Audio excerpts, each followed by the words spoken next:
This is the Can Crushers Wrestling Podcast. The following contest is scheduled for one fall. Let's go nuts! It's Jimmy Nuts! Right out of the door! With your hosts, Mark Martinez. Because I'm the Mark, and I'm awesome! The Guru. Today I'm going to break it down for all you simpleton sweat hogs listening out there in Can Crusher Nation. I don't mean to come out here week after week and toot my own horn, but toot. And the English Professor. It is I, the English professor from the County of Kings, speaking the English of the Queen.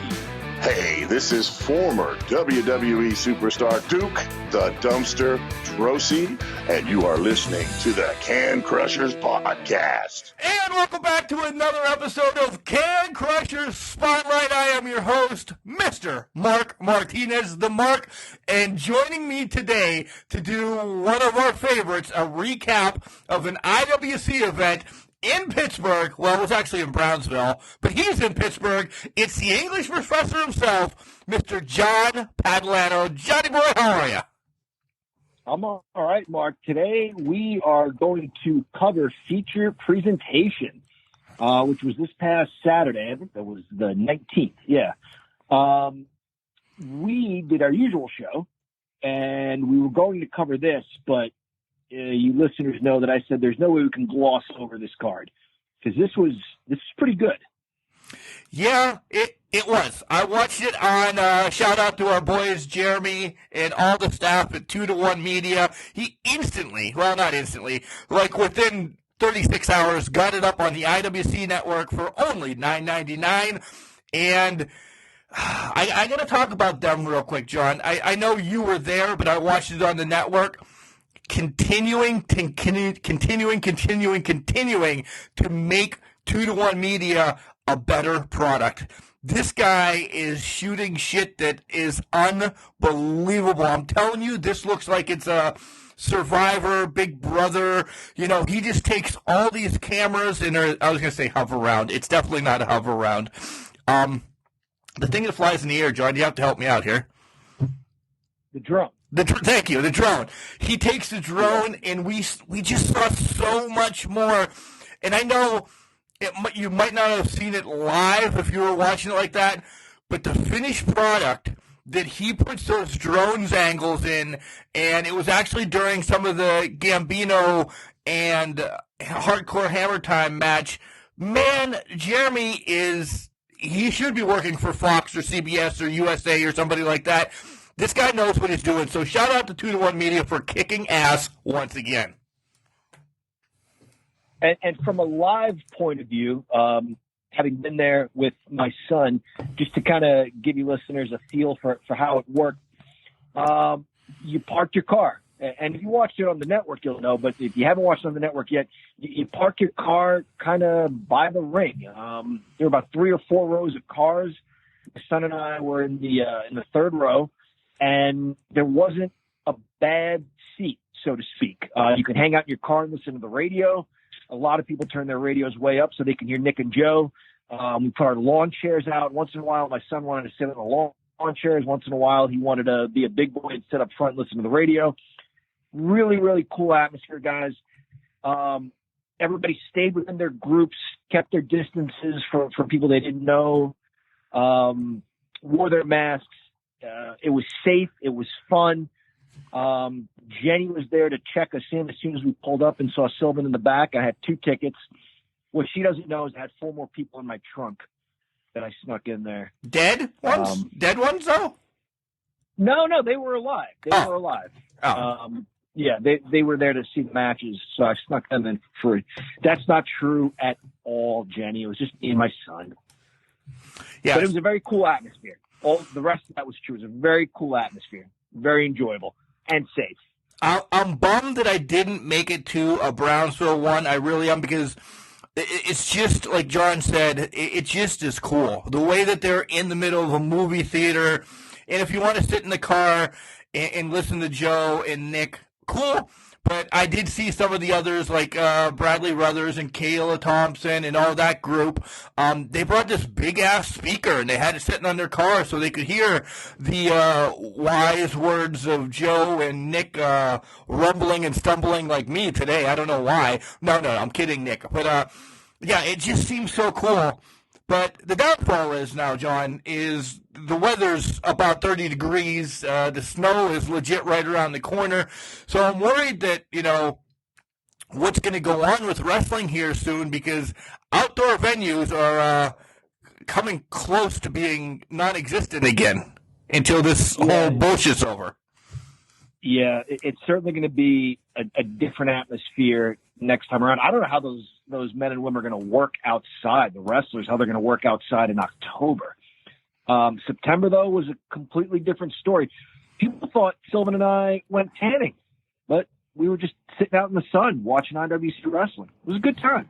Completely different weather spectrum than as you were in Pittsburgh. And what do you say the temperature was for you in Pittsburgh Saturday at 1 o'clock? At least upper 60s. It was warm. It was a beautiful day. I would say it was at least upper 60s, low 70s. I went camping with my father, and it was not. It was not. It's in the woods. It's called Twin Lakes Campgrounds. It was not. It was maybe upper 40s all day. It was just cold. Oh, wow. That's terrible. That's a 3-hour difference, dude.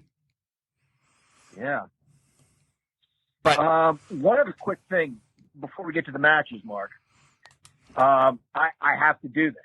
I wouldn't be who I am, and I wouldn't be your friend if I didn't call you out here. So, listeners, there was when Mark and I were discussing this card and the card the previous week and which one each of us were going to attend. Mark couldn't go to one, I couldn't go to the other. He said, I don't think you're going to see a great card on the 19th at feature presentation. So, Mark, I'm sorry, but I'm going to go Barry Windham on you to your Lex Luger. I'm going to tag you into the match, power slam you, and then hit you with a devastating lariat. You said you didn't think this would be great. And maybe justifiably so, great in the sense of I think we're going to see good action, but, big times match. Maybe a just cause match. Bill Collier. Yeah, it wasn't a match sort of that forwarded a story or was a feud or anything. You had a fatal 4-way match. You had LaRusso against Apollo. So there were some matches where you think there's not a whole lot of story behind these matches. Boy, were you wrong. Because this was really good. I admit I was wrong. I always, when I'm wrong, I'm wrong. I'll come up to it. And as I sat down just the other day to watch this, you've already told me some of the stuff, but you didn't give me everything. And I'm like, okay, one, John's happy to be at wrestling. So that's the first time you've been at wrestling since February. Okay, right. Fine. I gave you that.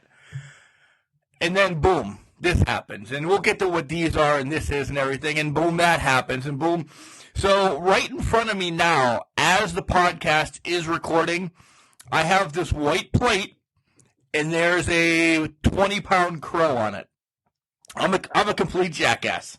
And it did. It had more storylines in it than I thought. There was a plethora of everything. IWC, I'm a giant jackass. There you go. To your credit, though, 2 cards in 2 weeks, essentially 7 days apart.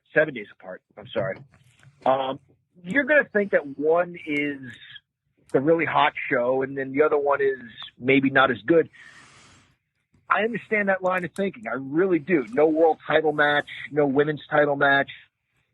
Still really good. Still, by my count, 10 exciting matches.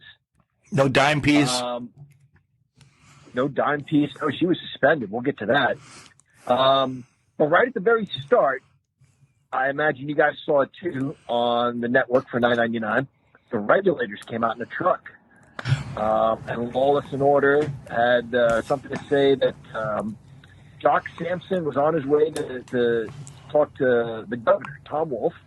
Wait. IWC shut down. Wait, get it right. It's Thomas J. Wolf, and the J stands for what, John? For Jesus. It does.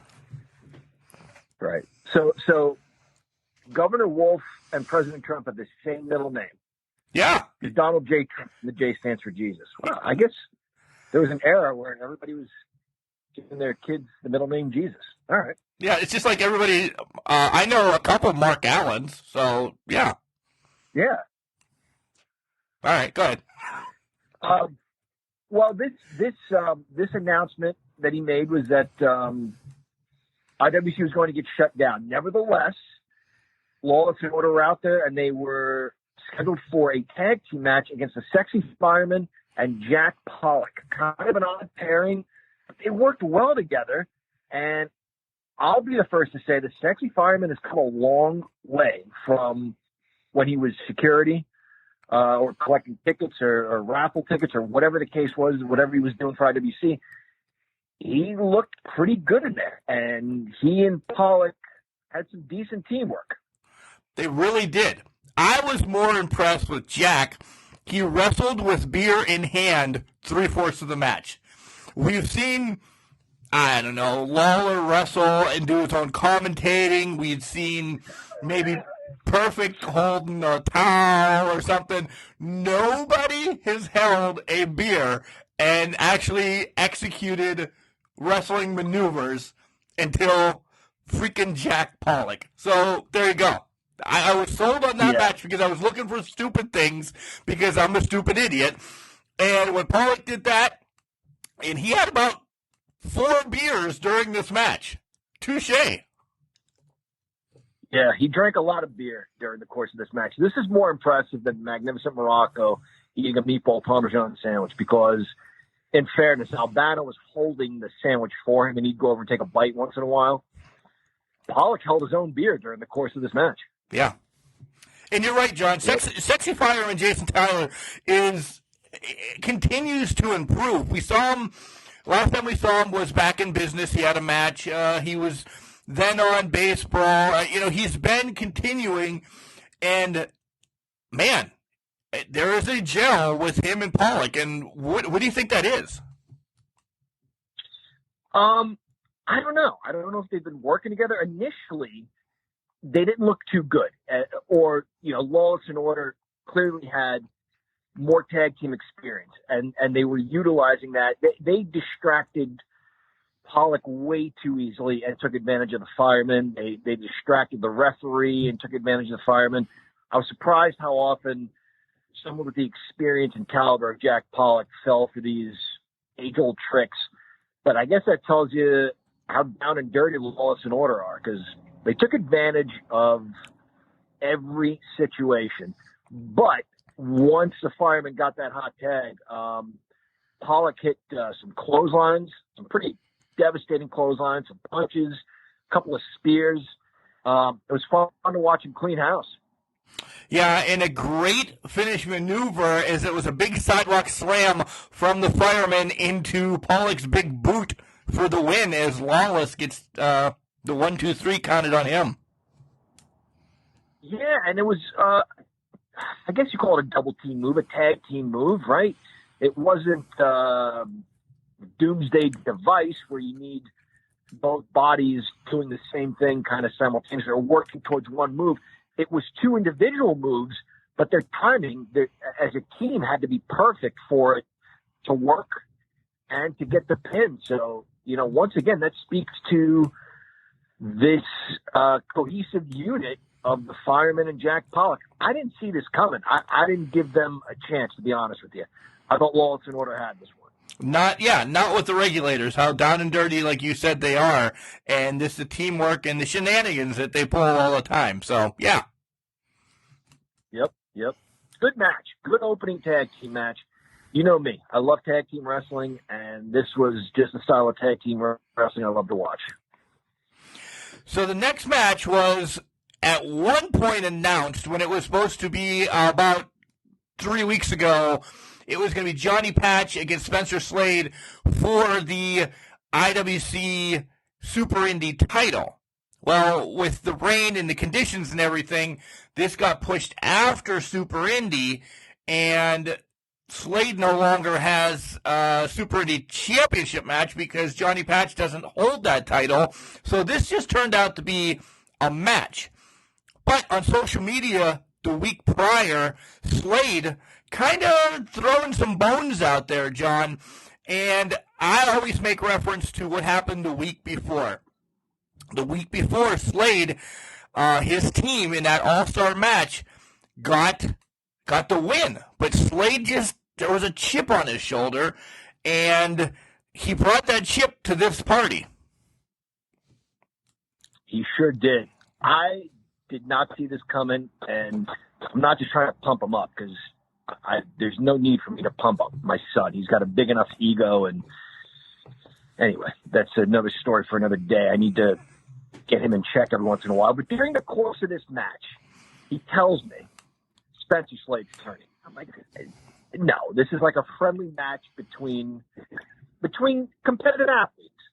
And he's like, nope, watch how he's working. He's turning. And he goes into how he's friends with Nydstrom, and Nydstrom made a business decision. I'm like, holy cow, this kid knows more about this than I do. And he was right. He was absolutely right. I couldn't believe it. I thought the handshake, I don't want to get ahead of myself. I thought the handshake at the end was going to be just that. But that wasn't the case. Spencer Slade had, you're right, he had a chip on his shoulder. And I'm a little disappointed. I know you've talked to him. You've had him on the show. He's a good guy. Well, he's not a good guy anymore, but I did not see this coming. I thought Zach Nystrom made his business decision. I thought Spencer Slade made his business decision to kind of keep doing what he's doing. What a change of pace. I love this. I love this. And it was the storytelling, once again, by Nick and Joe. And both of them kind of said, you know, Johnny Patch was selected to face Josh Alexander. I mean, they told that whole story when he won the Super Indy. And maybe that was in Spencer's head that once Wardlow left, that maybe, just maybe, Plummer looked over Spencer. And now it's going to be Spencer's time. You know, maybe he'll still kiss babies and shake hands, but he's going to have a hell of a chip on his shoulder that somebody's got to knock off. Essentially, Patch did get the win, but I'm telling you, I always say this, Spencer Slade won the night. This match, John, was probably, I have two, so it's 1 and 1A, but this match is one of the best ones of the night because I love what is going to happen with Spencer Slade here in the near future, and he's right about everything he says. He is a gifted athlete that should just be crushing that locker room. Well, I will disagree with you on one thing when you said he's still going to be kissing babies. As he was leaving, I don't know if you saw this on the network, he called us all a bunch of scumbags and said he was sick of this bunch of dirtbags, something to that effect. So I think the days of kissing babies are over. Okay, did not see that. Yeah. In terms of the match, what a great story. Spencer Slade's suplexes, they're all beautiful. Belly to back, belly to belly, German release, vertical suplex. Weren't they all just this? They were poetry in motion. Weren't they all just sweet? They really were. They really were. And I forgot to say this at the beginning of the match. Huge shout out to CJ Sensation that made his return at refereeing at this show. CJ has been off a little bit, doing some things, getting everything correct in life and everything. And CJ, the Can Crushers love you. Great to see that you're back at IWC. But I don't want to take away from the match because it's great seeing CJ back, but this match was unbelievable. He got a big ovation, by the way. I had that note on his way to the ring. The fans really let him hear it, which was nice. One other thing I want to point out about this match is Patch hit a clothesline and then a chop. And there's not an ounce of fat. There's nothing to be pinched on Spencer Slade. And yet from where my son and I were sitting, we saw his chest blubbering from the chop he took. So this was stiff. It was great wrestling. Yeah, this was near the top of the card for me too. The only thing I'll say is his shoulder was up. So CJ, while we're glad you're back, I think you missed it, buddy. I think you missed Slade's shoulder being up. So he's justifiably pissed off. I told him that on his way out too. I said, your shoulder was up. He didn't seem to care. He waved me off. He stomped out of there like he had someplace to be, or he was on a mission. Wow. Did you see that? His shoulder was up. I did. I was going to let it go. I really was. So maybe that's footage he reels come out on October 10th when they're back at the Wild Thing Stadium and says, hey, Plummer, look at what you did again. Yeah. And I don't blame him. I don't condone what he did to Johnny Patch. I still think it was a very good match between two quality athletes, but I can understand him being a little pissed off about the ending. Yeah, for sure. Next matchup was the Lebanon Dawn and Tito taking on the STDs. Say what? Oric. Yeah. Oric. Yeah. His last name. Yeah. First and foremost, speedy recovery to Corey Futuristic. I hope the wrist heals up and you get back into the ring as soon as possible. It's blatant right on the network where it happens. It's not like a zoom in or anything, but if you watch, and I knew because, friends with Corey on all social media and everything, and he released it the next day. So I kind of watched a little bit closer. Don't watch too close because it's pretty graphic. So, yeah, I was wondering about that because we couldn't really see what happened from our seats. And listening to Nick and Joe, I couldn't tell if they were just working us or if they were serious. Because they were like, you went to a hospital. What about a Med Express? So I thought, is this kind of a joke or is he really hurt? So I wasn't sure, but you're saying it looked rough. Yeah, it looked rough. Yep. But this was a good match. Oh, yeah. I love Lebanon Dawn. Yeah. I just want to double your sentiments. Their speedy recovery. Go ahead, Mark. I'm sorry. No, I love Lebanon Dawn. Tito is great. He's going to be a brick shithouse, somebody that you're going to have to deal with in IWC. But Dawn just knows how to work. He really does know how to work. He's got his money in his back pocket, and that's going to get him a long way in IWC, especially if he faces Mambo all the time. There's one reason I was not interested in this match. It had nothing to do with the wrestlers. But from before the bell rang, just during the introductions, I'm like, nope, I'm checked out. And that's because Ginger wasn't there. I have pictures of Ginger on her way to the ring, on her way back to the dressing room, cheering for her guys, at her booth or table. I don't have a picture of Ginger at an outdoor event. I thought, here's my chance. Nope, she wasn't there. So I don't get to have a picture of Ginger outdoors. That sounds a little bit creepy. That really, I am a huge fan of Dime Beast and I love her, but I'm not posting them in my bedroom wall, maybe like you are or anything. Anyway, as for the match, did you hear, was it Nick or Joe that said Don, the Lebanon Don, had lost everything? He had lost everything during COVID, but he's such a good businessman with just a couple of quick investments. He made it all back. Plus some. Yeah. That's why I said I'm high on his. I want to be on his totem pole. I really want to. I want to get there. I want to know how he's doing it. I don't know if some stuff is shady or not, but hey, Eddie Guerrero says if you're not cheating, you're not trying, right? Yeah. He looks like his name. He really does.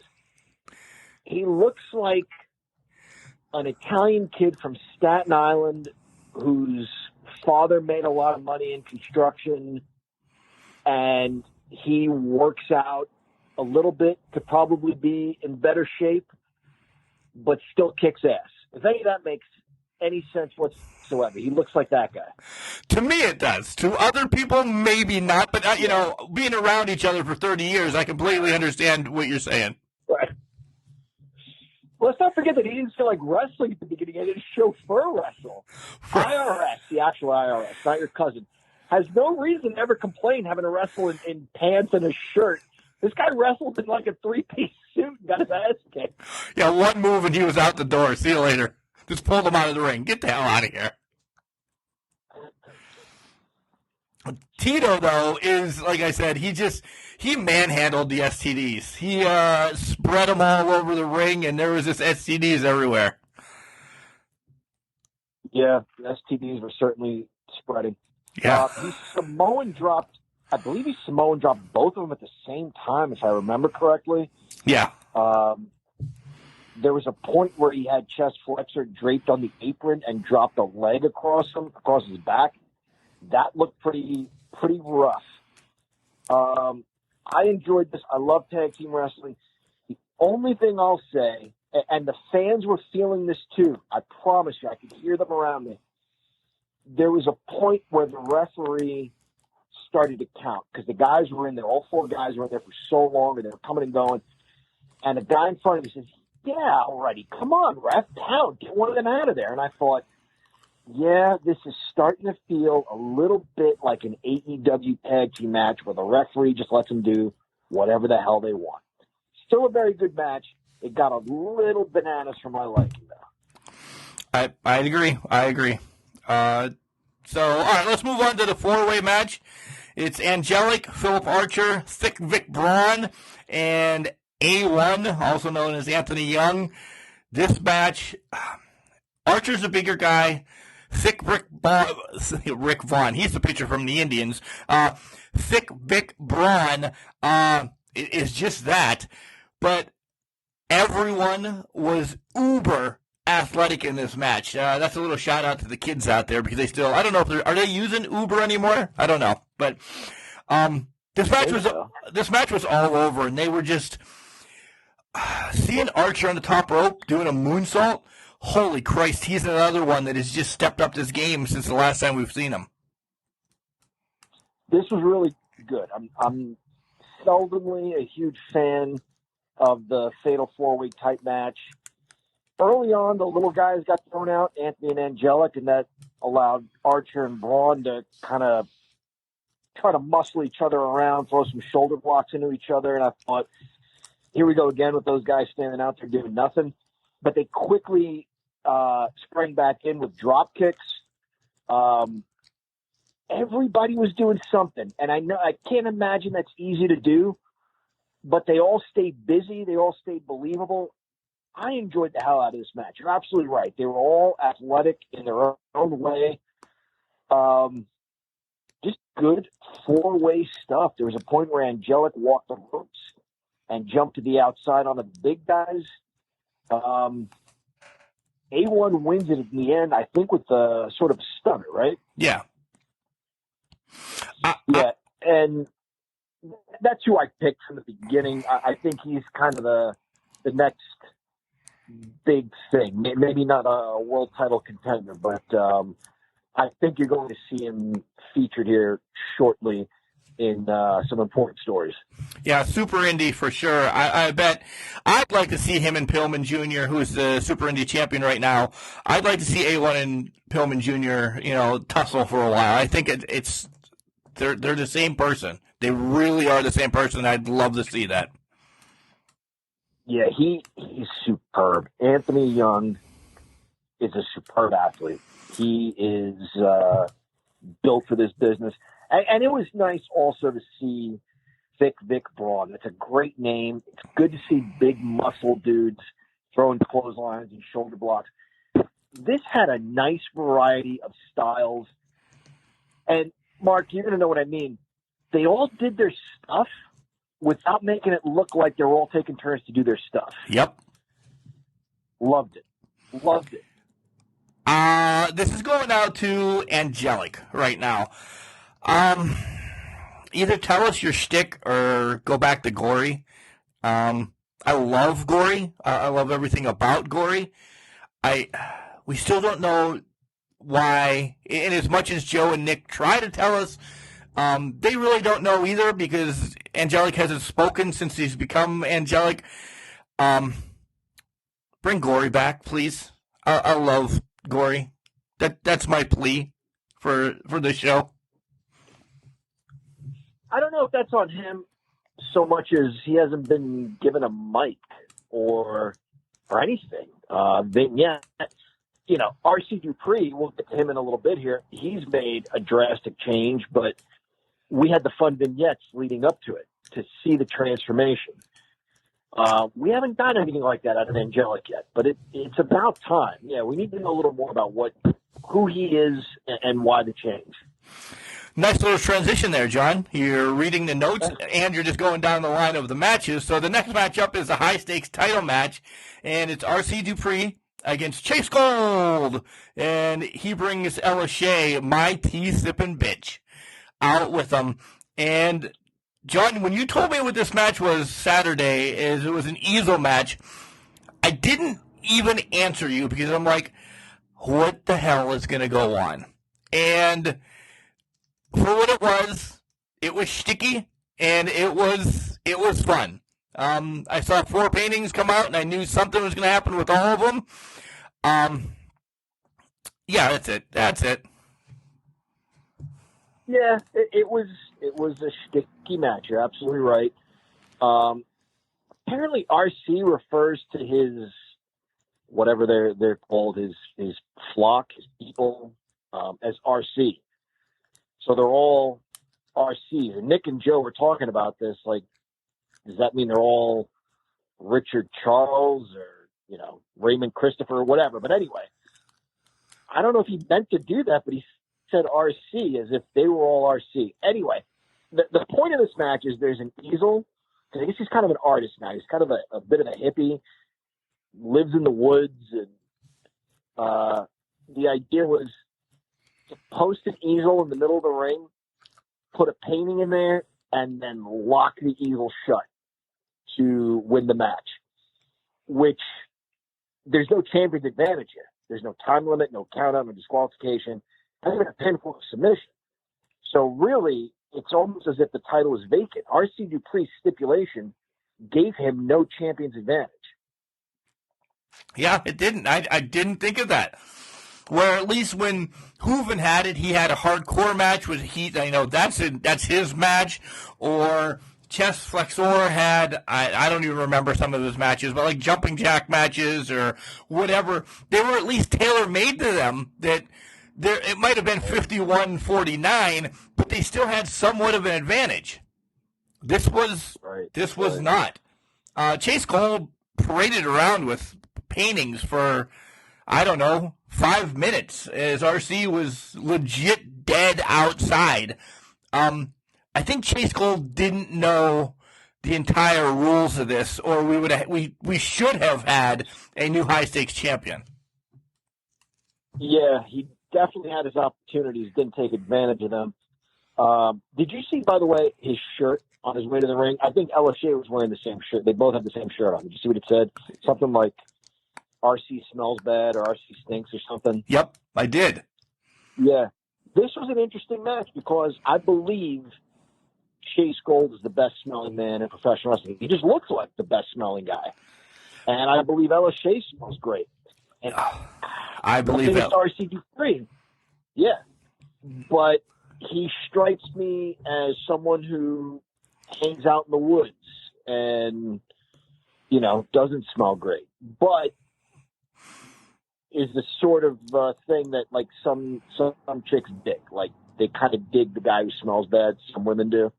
Right. So it was an interesting match. It was, alternative points of view, alternative lifestyles, good smelling versus not good smelling. So during the course of the match, different people take paintings across the head. Ella Shea, not to be lost in all this because there's no DQ, she hit a nice Russian leg sweep neck breaker on RC Dupree. Yeah, that was one of my notes, how she looked great hitting that that sweep, and I'm like, damn. I was sold on Ella Shea a long time ago, so I'm still trying to be a tea-sipping bitch with her. That's it. Yeah. Obviously, in the end, RC Dupree puts a painting on an easel, locks the easel, match is over. Just like that.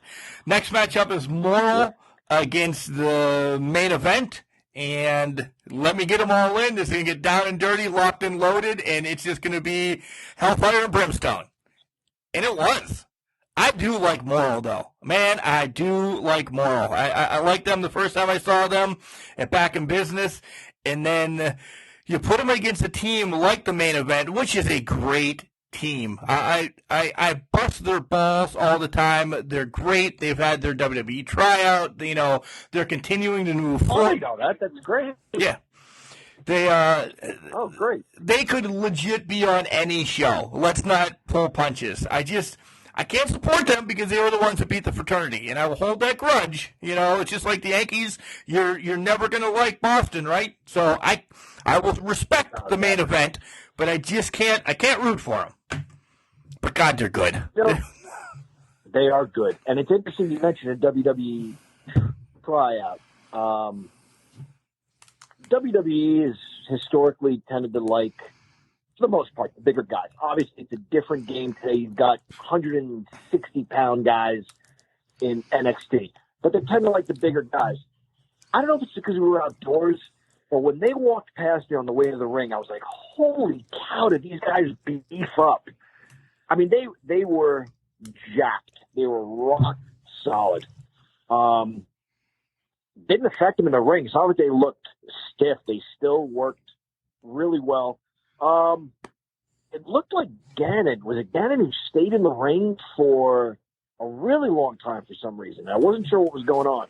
But he stayed in there, and he kind of toyed with both guys for a while until they found an opening on his leg. Yeah, it was. Yep.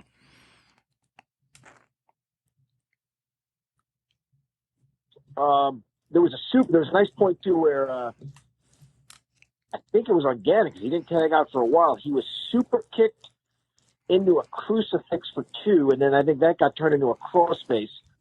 So they hung in there for a while, but the main event was clearly the better team here from the word go. But what did you think of Moral? Like they're a formidable team to watch.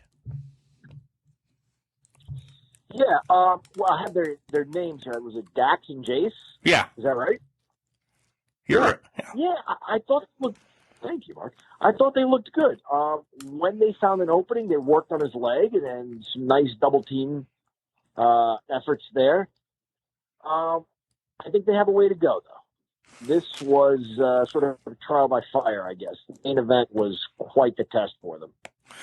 Yeah, this is their second match in IWC, and facing off against the main event in your second match that, you know, one of the best teams in IWC, several multi-time champions, you know, they collect titles at other organizations, federations as well. So this was to see where Moral can go. Maybe they, go back to the chalkboard or look at Gannon's, wristband and see, maybe they have to get a game plan going from here on out. I think they do. I don't want to say they bit off a little more than they could chew. This was quite a test for them here, and you don't know if you don't try, but I think you're right. They may need to go back to the drawing board here. One other thing, there was a brain buster, I think, by Duke. I'm not sure. I don't remember. There was a brain buster near the end of the match that was pretty sweet. I haven't seen a brain buster in a while. Brain Buster, you think of Arn Anderson right off the bat. Arn Anderson, Tully Blanchard, great tag team, along with main event. Absolutely. All right, moving forward, we have big time Bill Collier taking on Cole Carter. And John, this is the match that you gushed to me about, and you blew it up. I will say, great match. This is the one that I start, and I'm not degrading or saying bad about anything. There was just no shtick going into this. This was just hey, we're going to put Collier and Carter on the card, so they're going to fight. And I know this is being a wrestling fan. Those sometimes turn out to be the best matches of the night because it's just like, go out, throw fisticuffs, do a little tussling, do catch as catch can, beat the shit out of each other. And it turns out to be a 5-star. Great match. So I will eat crow and listen to you talk about this match. I have a few things to say about this match. As Carter was coming out, I said to my son, he looks like he just walked out of 1985. My son didn't really know what I meant by that. But no sooner did I say that, and I think it was Joe who said, he's got all-American Von Erich good looks. Yep. And that's exactly what I was trying to say. He does look like an all-American boy, a mid-'80s Von Erich looking kid. The smile, the build, the athleticism, absolutely. Perhaps cut from that same cloth. I guess time will tell. But you remember, Mark, on Sunday's show, we were talking about AEW, and we talked about the story that Hangman's match told. I think, I've never had my finger on the pulse of anything. I've never guessed anything right. I think we are going to start moving away from all the flips because while they're pretty, what do they really tell? I think we're going to start seeing more matches like Collier and Carter put on where there's a story to be told. You had a young kid who was smiling and maybe just kind of happy to be there, and you had the much bigger, more experienced guy taking some liberties with him, maybe smacking him. And you had fans saying, like, come on, man, if you can beat him, beat him. But he was toying with him a little bit. He hit a really nice combination where he had him in a body slam position, drove him across his knee for a backbreaker, then threw him over his head for a fall-away slam, and then kicked up. Good stuff. Really, really good stuff. But then on the flip side of that, you had Carter going from – there was a transition of I'm happy to be here to I can win this match. And there was a point where I thought he was going to win. These guys kept me guessing the entire match. There was a flying head scissors, but then I think Collier was too powerful and prevented that.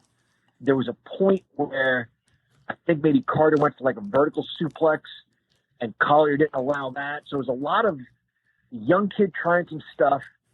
The other guy was too big, too strong, too experienced. Great match, man. Good storytelling by both guys. You can hear the jibber jabber going between them where, Collier says, maybe someday, kid, maybe when you grow up. Didn't have anything against him. He was just out there to kick somebody's ass. Unfortunately for Carter, he was the guy standing across the ring from him. John, since IWC has come back, Bill Collier has turned it up to 15 out of 10. He has brought it each and every time. And I say that he's never been like a negative at all or even middle of the pack, because one of my favorite matches ever is him and Jimmy Nuts just tearing down White Oak. Jimmy Nuts being tossed like a rag doll, and I'm a Jimmy Nuts fan, for the love of God. Collier, maybe it was just a little resurgence, taking a couple months off or something. Holy Christ, is he just... I just can't wait to see him. And hopefully it happens. I don't know. Representing IWC with that strap around his shoulder, because he is IWC right now for me. What Wardlow was for those years, and you have Palace, and you have McChesney, and you have all those guys. You throw that strap on Bill Collier and look out IWC, and then it sets up for huge matches. Maybe him and Slade, maybe Carter gets back into this. There's a list of, anybody that maybe the Titan, Dennis Jackson, comes back. I don't know, but I'm just saying, like, Collier just, there's built in everything here at IWC for him. You know, you just said maybe Carter comes back. It's interesting. I was just thinking that. No, Dennis Jackson. The last time we see. Right. But you also mentioned Carter's name. I hope this isn't the last time we see these two guys in the ring against each other. I think this could be the sort of match that you can bring back at any time for whatever reason, and it's going to be good. These guys can have some special matches. You know, when I said that I thought there was a point Carter was going to win, he hit, I think, he hit a cutter. He hit a Cody-type power slam, you know, that snap power slam. This was so good. Again, they made the comparison to the Von Erichs. I think Collier's got a big pass, Scott Hall type of look. They both look great. I think the future's bright for this Carter kid. I really do. Guys, and if you're just listening to this now saying, man, where can I find this? And maybe you joined us in progress, or I don't know how the hell you would do that when hitting play and it plays the whole thing. Give props to the IWC Network, only $9.99 a month. Head over to IWCWrestling.com. You can just buy this event if you want to for, what is it, $14.99. But don't just buy one event. You'll feel left out. You really will. Do the $9.99 a month. Go back and watch this stuff from yesteryear. You get to see Britt Baker. You get to see Wardlow. You get to see McChesney. You get to see all these guys that we mentioned time in and time out. And the owners from all those decades know what the hell they're doing. IWC is just elite, and I'll leave it at that. It's really good. One other quick thing I want to say about this match. When it was over, someone said to me, look how far Bill Collier is already. Mark, I don't know if they showed it on the network, but after the match, he power-ass walked out of there like a boss. He put a beat down on this kid, and he was gone. Meanwhile, Carter's getting carried out of the ring by a couple of guys. He's told a great story, man. It really did. Bill Collier got in there, beat up on a young kid, and then walked out of there like he owned the place. Nice. Next up, we have Chris LaRusso against Alexander Apollo. LaRusso's just dirty. Just dirty. Dirty. Yeah. There was all sorts of cheap tactics. There was a nut shot. You know, what can you say? It's how he operates. Takes out Potter. Potter just gets crushed. This was the setup what happened after the match. No disrespect to Apollo, and I'll let you talk about the match, but this is set up for after the match as the Regulators are already out there causing havoc and everything, but Team IWC comes down, and it is Collier, and it's Pollock, and it's the Sexy Fireman, and Plummer drives them down. He has just talked to Jock October 10th at the Wild Thing Stadium. It's winner take all, and it's Team IWC against the Regulators. Whoever wins gets control of IWC. Since then, since this is after the social media blip has been out, Jock has said, okay. The downfall is Jock has said, Plummer, you have to have your ass in the match as well. So it's going to be the 4 Regulators, and I believe it's going to be the team that you see right here, Collier, Pollock, Sexy Fireman, and Plummer, taking on the Regulators, John. But you can talk about the match now. Well, okay, I never thought I'd ever see Pollock and Justin Plummer on the same page, let alone tag team partners, but it is the wacky world of pro wrestling. This Apollo kid's another good-looking, athletic young kid that I think has a bright future. But he's out there, you know, for the most part, he's out there alone until the very end. What are you supposed to do when LaRusso's willing to take all these shortcuts? Right. Yeah. So that's pretty much the match in a nutshell, is Apollo holding his own against someone with over a decade of experience, who's not just using, you know, the shortcuts that maybe come to you during progress of a match where, you break on 3 or 4 before the ref gets to 5 to disqualify you on a choke or something. He's relying on guys outside the ring to interfere in his behalf. It's old, LaRusso. It's old. You're better than that. You are better than that. So let's skip ahead as we are to John, we skipped over.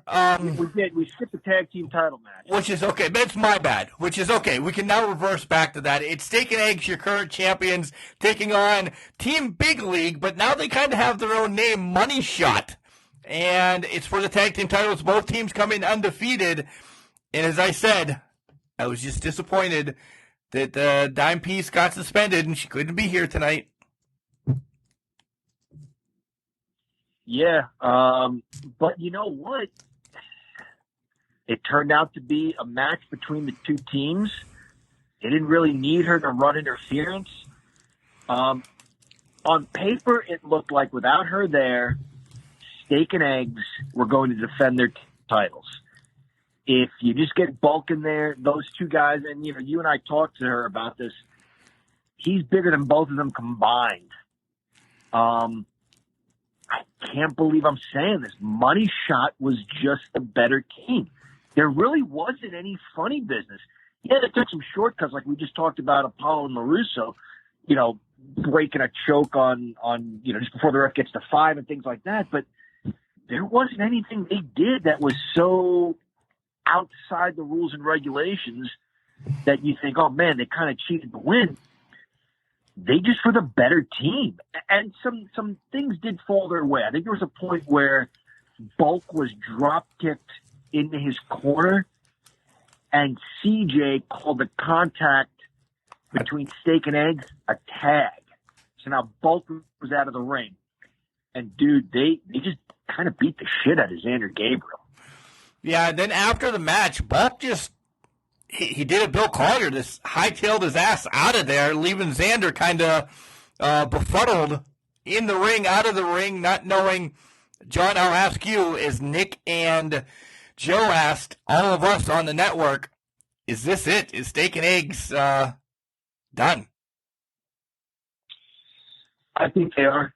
I agree. Yeah. They accomplished a lot. They did. They were undefeated World Tag Team Champions. I mean, where do you go from there? You win a second Tag Team Championship like Fraternity or like the Main Event, but maybe they have other plans. So they still looked fine. There was a point where Bulk hit an absolutely devastating choke slam. Looked like the Big Show in there. He was body slamming everyone. I just, I'm surprised. The Money Shot were just the better team. They hit kind of a Power and Glory type finish where Hercules would do a superplex and Paul Roman would do a splash off the ropes. But this was a superplex kind of Macho Man elbow off the ropes. Beautiful double team move. Great tag team wrestling. Again, they didn't do anything so far out of the rules, but there was a point where they had a foot on the ropes to kind of apply extra pressure on a chin lock or something like that. They had a great plan. This was, to me, the 2011 playoffs with Steak and Eggs being the Patriots and Money Shot being the Jets, having no chance in New England. And they walk out with a win. Yep. That's the last time they were good. I'm just had to throw that out there. They're 0-2 already this season. Steelers are 2-0. Just saying that. Yeah. Side note: Hercules Hernandez going to be referenced twice on this Wednesday. Once during the IWC recap that we have right now, and then later on when we have our spotlight as well. Hercules Hernandez referenced twice in a day, let alone in months. So that great, John. And you didn't even know about that interview. I did not, so I will keep an ear out for that. I'll give that a listen as well. We'll do our main event now. It's an eliminations tables match between the Gambinos making a one-off return, so we think, against Hardcore Hammer Time. And prior to the match, Marshall pays some nice respect to Jamie. The Those two ran together for a while. He's kind of like his mentor. I really like that. Mickey still looks great. Haven't seen him in a while. Hooven is just freaking Hooven. Hooven is really, he's put that level up to the, Pollock's called the hardcore icon in IWC. Pollock, I'd watch. Hooven is knocking at your door or walking side by side with you because he's putting everything on the line all the time. Not that you don't, but Christ, Hooven. Christ. Settle down a little bit for your health. Yeah, he is balls to the wall lately in every match. The Gambino brothers, I know I talked about the Lebanon Don looking like kid from Staten Island whose dad worked construction. The Gambino brothers look like they just left an Italian wedding in Pittsburgh. Yep. With the suspenders, no shirt. I was pulling for them. I was pulling for them for a couple of reasons. We saw them, Mark, at a 5-star wrestling event. You remember that? I do. Yeah, it was, and they teamed up with Jimmy DeMarco, 6-man street fight. Shit was bananas. It was unbelievable. I fell in love with those guys right away. Also, I think it's the same Gambinos. I'm almost willing to bet they're related. This is a true story. Members of the Gambino family used to shop at my Aunt Mary's bakery in Brooklyn. Oh, so I was really pulling for these guys. It for sure is. What's that? It's for sure the same family. Yeah. Look up the lineage. Yeah. Yeah, just the Pittsburgh branch of that. So I couldn't wait to call my aunt and tell her, hey, remember the Gambinos are in a tag team match, tables lit on fire and stuff. They won. I wanted to tell my aunt that, but unfortunately it didn't work out that way. Yeah, Jamie with that moonsault, the swanton, not the moonsault, the swanton off the top through Marshall and not through, what the hell is his name? I lost his name now. Not Marshall. Marshall's Mickey. Yeah, Mickey. And Marshall sets the table on fire looking to put Hooven through it, and Hooven gores him through it. Both of them took a hell of a bump there. Let me just say that. Again, go back and watch that. Both of them took a hell of a bump. We might have two, broken wrists. Let's just say that, because Hooven didn't look like from the elbow down was connected to his body when he left. Oh, wow. Holy cow. From where we were, we couldn't really see what was going on. Were there fans over on that side? Could you tell, Mark, watching it on the network? On the hard camera side, as they would be walking down towards the ring, I don't think there was fans there. Well, like where the table on fire was. So I was right by where they were coming down to the ring. The table on fire would have been the opposite side. Yeah, I don't think there were. It didn't look like. Yeah, I don't think so either. Which, is kind of a win-lose. The lose of it is I don't think a lot of fans saw what happened. The win of it is I'm sure they did not want fire that close to vehicles. So while it looked cool, even from a distance, to see the table on fire, couldn't really tell. And people were kind of, I said they were keeping their distance, and they were, but they were still kind of moving around to kind of get a better look. It was hard to see exactly what happened there at the end, how the match ended. Well, you saw the swanton from Jamie on to Mickey. Yes. And then correct, yeah. The fire is started by Marshall, and then he gets up on the ring apron as Hooven is kind of rumbling around, and then Hooven changes plans, bounces off the rope, and just spears or gores or whatever you want to call it these days, Marshall off the ring apron, and Marshall almost does a Matt Hardy where his back hits the table and breaks it, and his head hits the floor, the ground, which is probably a little bit softer than concrete, but still, he looked like he took a hell of a bump off of that. And I'm not jumping out of rings. I'm fat, and I probably wouldn't make it through or anything. But Hooven kind of gets a little tangled, like his feet kind of get stuck at the end, and he takes a harder bump down after getting Marshall out, and he kind of falls on his, elbow to wrist area, and it just looked rough. But Marshall went through the table and, match over, see you later. Wow. Yeah. Awesome card. Yeah, Awesome card, top to bottom. And then afterwards, I want to talk about this. I love what Marshall did afterwards. He says, hey, when families get in a little bit of a feud, they all do this. They pull out a drink. If Paulie can drink beer during his match, I can do a shot of Jack with my homeboys. He didn't say homeboys, but I did. And he also says Plummer, Hardcore Hammer Time, deserves a title shot, and they all do a shot of Jack. I love shit like that. I love stuff like that. Marshall's been one of the outstanding guys. We've talked to him, not on air, but off air. We talked to him about wrestling in general, and he just continues to want it to get better, better, better in the Pittsburgh area.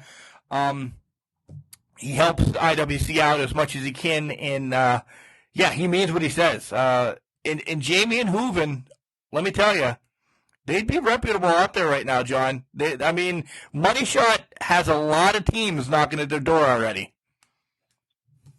I was going to say he's not wrong in saying that they deserve a title shot. I'd maybe like to see them in another match or two, but you can't convince me that they don't deserve a title shot. I don't see why not. Yeah, I agree. All right, John, so you said great card overall. I have to echo that. Again, the crow has gone. I ate it all during the show, and it wasn't that I was expecting a stinker or anything, because IWC doesn't throw out stinkers. I just said Super Indie was going to be better. That's the one I was going to. You can go to feature presentation. So I'm just continuing to dig myself out of the hole that I buried myself in.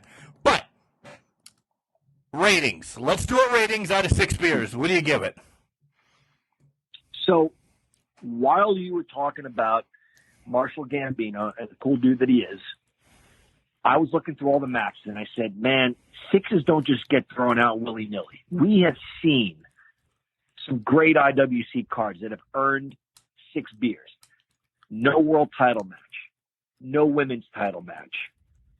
Some just because matches. But I'm looking through and I'm looking for a reason to dock it. I'm looking for a reason to say, you know what, 5. I don't have a reason.